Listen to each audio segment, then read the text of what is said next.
Hi, it's Robin. Andy DeGeorge asks, out of all old hardware peripherals, what is your favorite?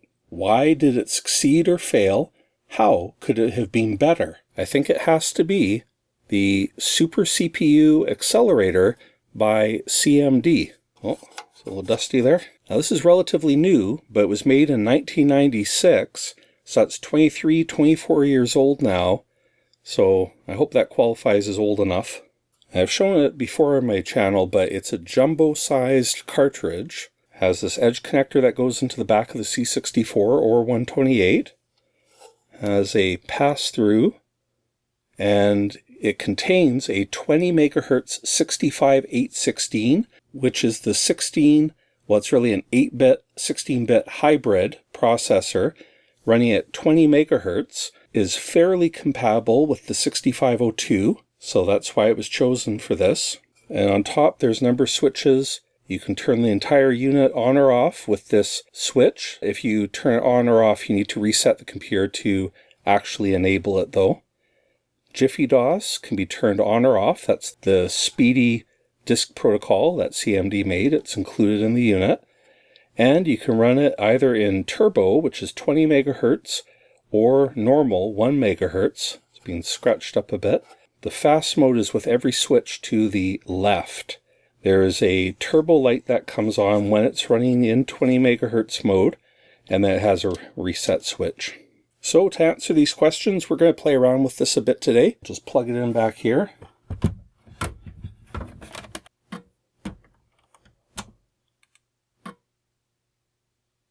There's the boot up screen. Okay, you can see here SuperCPU DOS version 1.4, copyright 96, 16 megabytes of CPU RAM, but of course to basic, there's still the typical 38,911 basic bytes free. I've also got my CMD FD2000 3.5-inch floppy drive here. Back in the 90s, this was my main setup. I used the CPU, and I used this high-density floppy drive for most of my storage. And of course, I'd use a 1541 when compatibility demanded it, but a lot of the time this was my rig. So many of those disks still work fine, so that's how I'm going to demonstrate today how I used it in the 90s. Now, to decide if the SuperCPU succeeded or failed, we kind of have to take a look at this from two perspectives. The SuperCPU in 96 was in the fading days, and in fact, Commodore 64s were definitely considered obsolete. Even by 1990, some people even by like 87 or 88 were talking about they're obsolete. But CMD was still making really cool peripherals that really did expand what the Commodore computer could do. And they still saw a market. They were still a successful, profitable company. And they had expanded the line with the floppy drives, with even RAM drives, and improving the CPU speed seemed like the kind of the final frontier, or one of the final frontiers. I'd say it was a success from a certain perspective, so I want to get into that. Now, while some people might have the perspective that all the Commodore 64 was a games machine, that's fine if that's all you used it for. There were people, especially in North America, legitimately using it as their main computer for productivity. You might laugh at them, but that's what they were doing. They enjoyed it for a number of reasons. Maybe they didn't feel like learning something new. Or maybe they had so much money and especially knowledge invested in their existing system that to them, improving it incrementally, a couple $100 here, this retailed for $200, plus I think $60 extra for the RAM card and then the RAM itself. Spending $200 on your system here or there, but continuing to be able to use the software and environment that they were used to was worth it to them. We need to remember this online, not just with Commodore stuff, but everything in life. Somebody can find something valuable even if you don't have a particular use for it. That doesn't mean it shouldn't exist. It just means that's fine. You don't want to buy it, don't buy it. Anyway, sorry, I don't need to get on a big rant. I just want to stress that there was a market for this, and these people who were using Commodore computers productively for word processing, for even desktop publishing, for printing, for whatever their computer tasks were, they were using it, and they had their reasons. And while I wasn't dependent on it for my main computer as far as if I needed to get like word processing done, I was enjoying it very much, and I bought it for a number of reasons. Okay, so what the SuperCPU promised was kind of two-pronged. It promised to improve the existing environment, the existing software you had, especially people using GEOS and so on. And then it also had the potential to create all kinds of new software that took advantage or was exclusively for the SuperCPU. And the short answer is I think it succeeded very much in improving the existing environment for GEOS and so on. And overall it failed at delivering more than that. But there's a few notable exceptions and glimmers of hope and so on. So let's look at some of it. So first of all, how fast does it make the Commodore 64? Okay, we'll do a very quick, I won't spend tons of time on this, but we'll do that little benchmarking trick here for x equals 1 to 10,000. Next, and then we will print out TI, and that's number of jiffies. So I'm going to switch off the 20 megahertz mode, running at 1 megahertz now, and we'll run that. Oop. Oh, sorry guys. Okay, I corrected that. Let's try running it.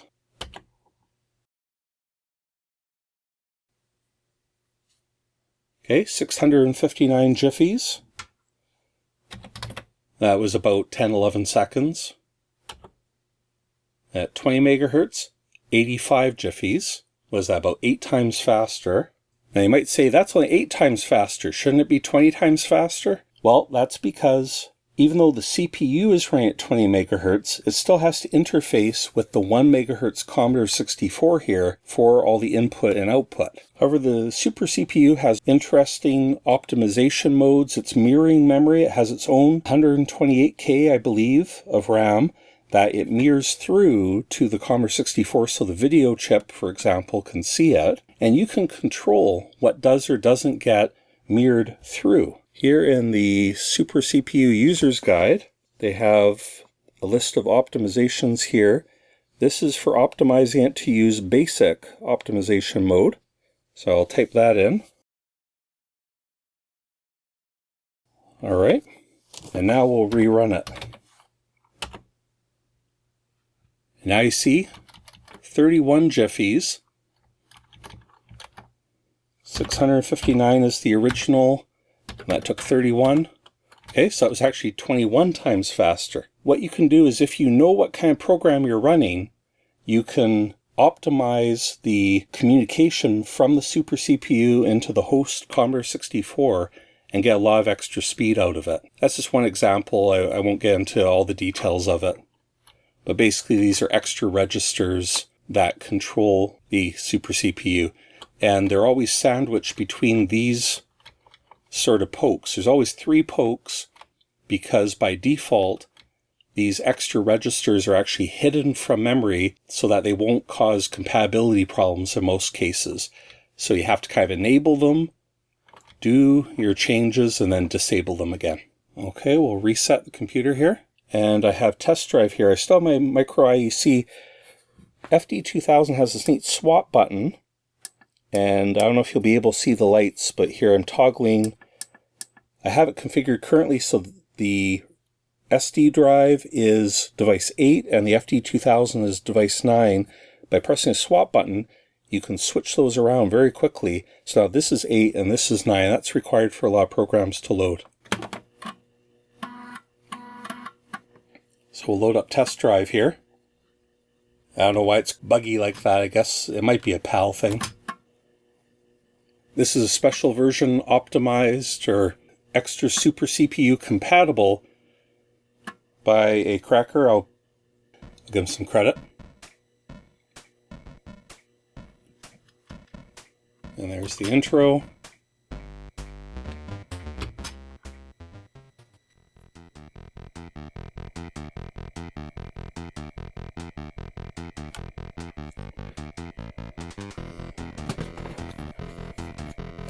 And I think I want the Ferrari. Oh, Lamborghini. That's what I want.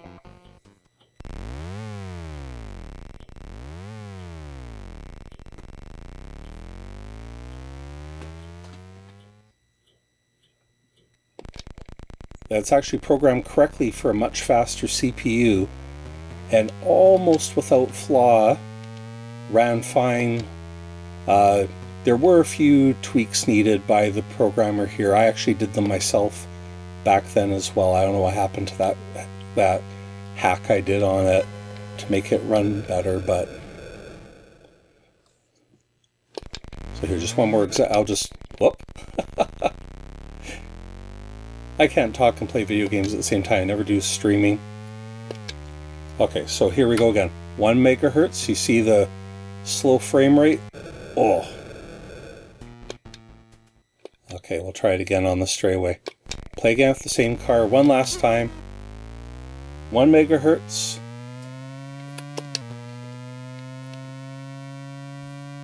$20 megahertz.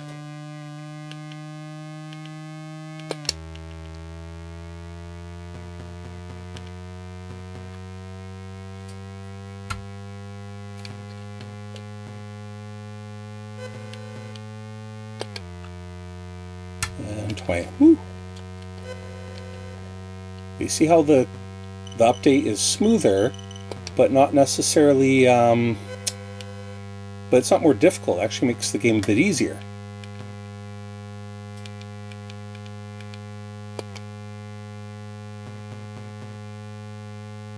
Just very responsive. Woo. Okay. That's enough of that. Okay, next I'll show this Wheels disk. Wheels is a replacement for the GEOS operating system. It was written by Morris Randall, who famously bought CMD and then kind of disappeared. He made a few super CPUs and then kind of disappeared from the scene for, I guess, mostly personal reasons. Kind of mysterious. So I'll show you a bit of that. I'm not sure this is the final version of Wheels. I actually did buy this from him. I didn't use it a lot. It was mostly a curiosity for me. So I've got my 1351 mouse here, which looks just like an Amiga mouse, but on the back, 1351. Even though they look the same, they are not compatible with each other. The 1351 is kind of like a pair of paddles, sending an analog signal, while an Amiga mouse is actually sending a more digital signal, which takes more CPU processing for the 64 to handle. It is kind of possible using an Amiga mouse on 64 with the correct programming, but it's much more CPU intensive. Anyway, that's an aside. Okay, so this is running at 20 megahertz.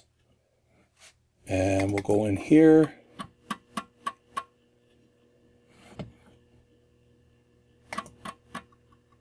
Now this is still running off a floppy disk here, but just as an example, we'll go into this paint directory. And there's GeoPaint. You can grab the window. And I want to copy onto RAM disk. Yeah, this is a little, okay, disk error, no data header. So here, we'll just go here, File, whoops, Disk. Just got to format the RAM disk. Let's call it RAM1. And yes. Okay. And we'll open up that RAM disk. And I'm going to copy GeoPaint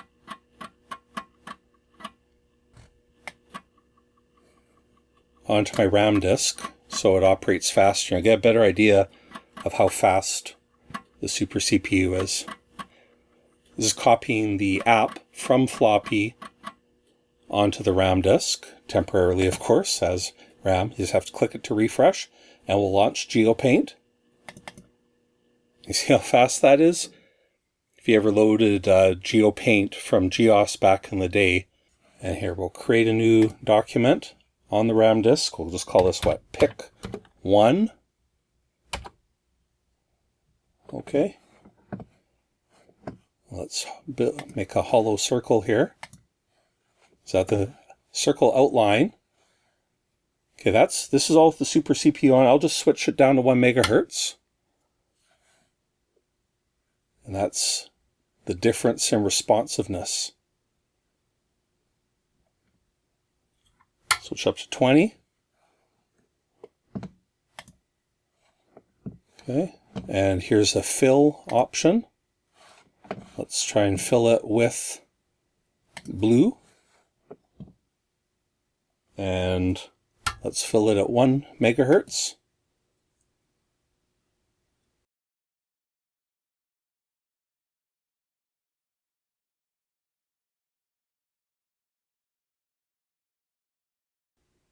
Oh, okay.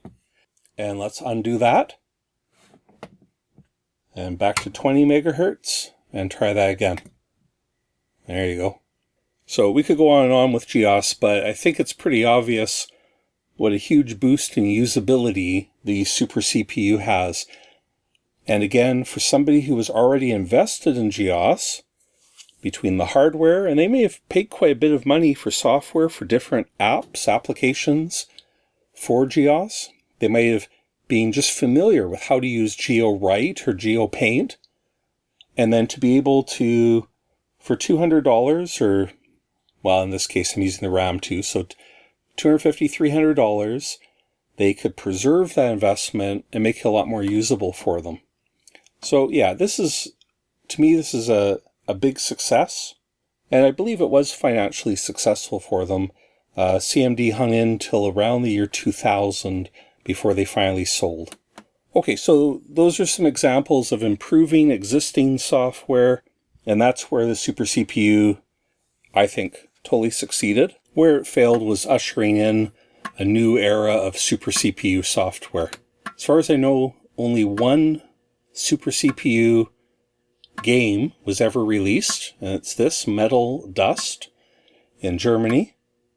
And it was actually written by the same people, Chester Kolschen and others, I believe, who went on to make Sam's Journey.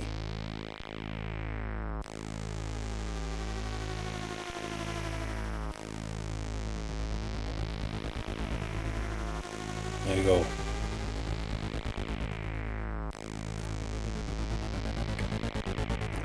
So Super CPU originally came out in '96.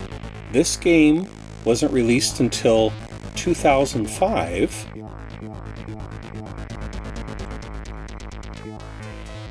And here we are now, 15 years on.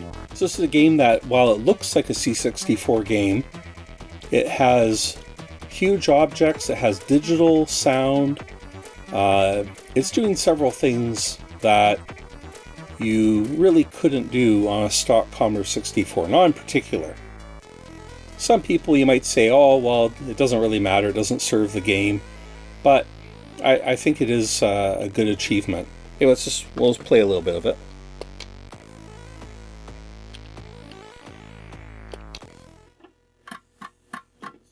By the way, I never did buy this game. This is actually a crack. I feel a little bit bad about that. I suppose I should try and buy it now. I didn't buy it then, and I would have. I think I've proven that I buy an awful lot of stuff, including everything. I think everything I've demonstrated so far today I have purchased. With this, there was some sort of NTSC compatibility with like the final level or something, and because of that, because I was aware of that, and they took a very long time to fix it, I never did purchase the game. And I tend to want to buy physical copies of games. I'm reluctant to buy digital games, although I have been doing that a little bit lately with Santron and Neutron, for example. Anyway, I'll see if I can buy a physical copy of this. I encourage you to now. I'm not able to get to the last level in the little bit I've played this. Anyway, that's the history of it. I didn't want to buy a game that wasn't going to run on my NTSC computer. Alright, get ready. See how well I do at this. There's various power-ups here. Basically anything that you can't shoot through will kill you. So some of those rocks, you really gotta watch out for those.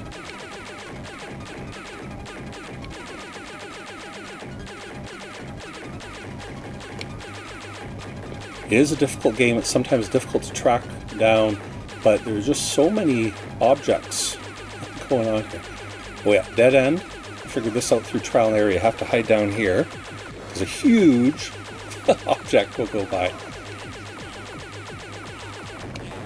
Ah.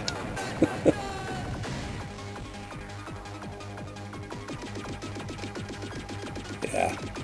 This is a bit of an annoying design. You have to wait for this every time. It's like a checkpoint. I guess I should be glad I don't have to play the whole level over again every time, but I prefer that three-way shooter. Oh.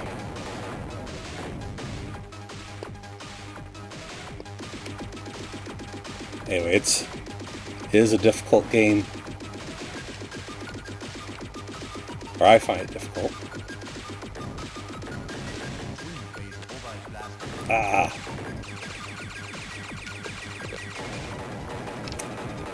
Yeah, this whole second section here is just so crowded. Anyway, it's a good game. It's an amazing technical achievement. And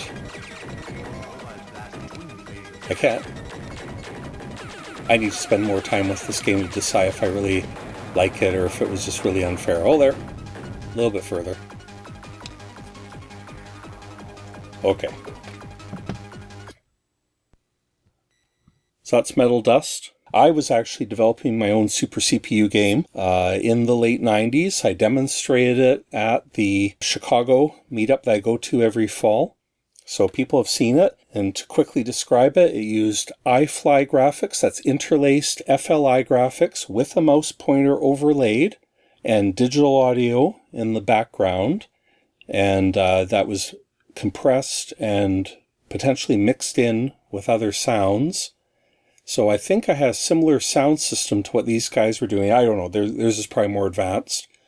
And the idea was for me to be able to do point-and-click Myst-style adventure games like I was really enjoying at that time. I had a number of areas you could walk around, but it was just all test art. It was actually just like pictures of my basement where you could look around kind of first person, not animated, but just jump from one area to another like those 90s PC games with fairly high quality graphics for the Commodore 64. So I don't know if I'll ever get that done. So few people have these now, and I don't know, of all the things I could spend my time on, that'd be cool. Would I be releasing the second ever SuperCPU game? I guess so. Just to wrap up here, Andy was asking, why did it succeed or why did it fail? Like I said, I think it succeeded at bringing new life to old programs on the Commodore.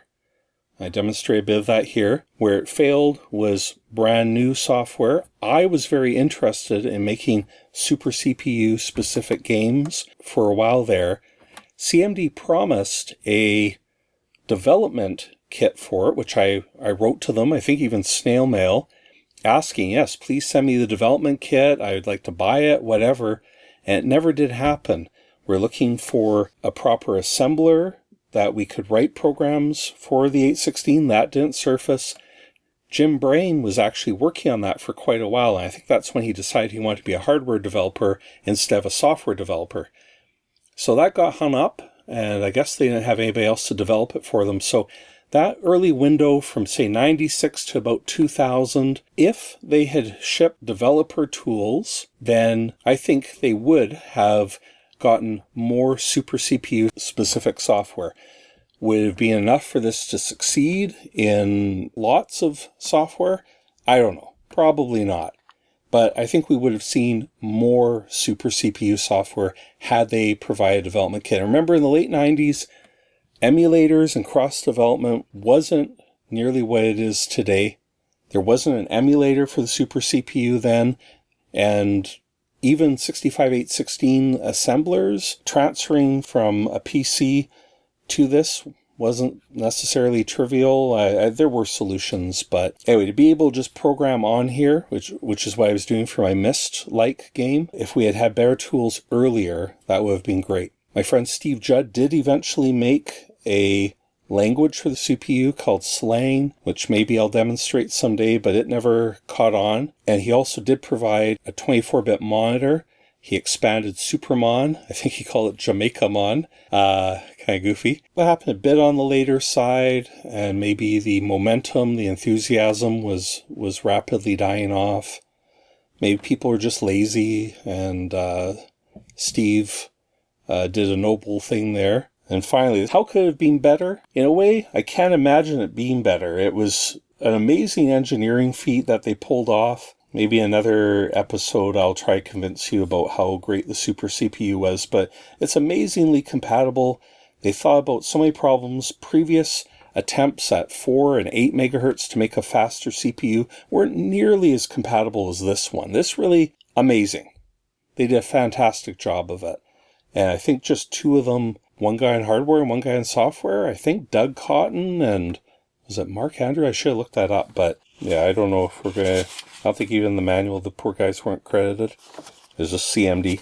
So what could have been better? Maybe they could have standardized the RAM so that RAM wasn't just optional. Every program could assume that had the full 16 megs of RAM. I don't know. That would raise the price of it. Some people already thought 200 was far too expensive, so now adding another $100 may have made it a bigger failure, actually, forcing everybody to spend the money on RAM. Maybe it could have had improved video, but this was already taking on so much. And would extra video have been compatible? I doubt it. So I don't know. You know what? And I think this is comparable. Like the Sega Genesis had the Sega CD and then the 32X add-ons. And when you do an add-on, that's what this really is. There has to be a reason for the add-on. Now in this case, it's justified just the way it improves GEOS and so on, or wheels. That alone justifies its existence, I think. And then all the new promised software, well, that didn't happen. But on something like the Sega Genesis where they shipped the 32X, basically that had far less reason. They had to have new exclusive 32X software for that. And I think only a handful of games came out. So people were buying that expensive add-on. They should just be moving ahead to the Saturn, but then that was quickly discontinued. Then the Dreamcast finally got it right, but too late, probably. Anyway, it's comparable to that. Anytime you take an existing system and then give an add-on that has limited benefit without new software, it's going to be a failure.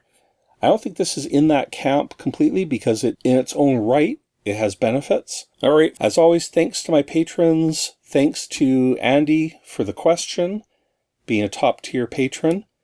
And thank you to all my patrons. I've got lots more in store. Thanks again. We'll talk to you next time. Dug it up a black monolith with dimensions 1, 4, and 9.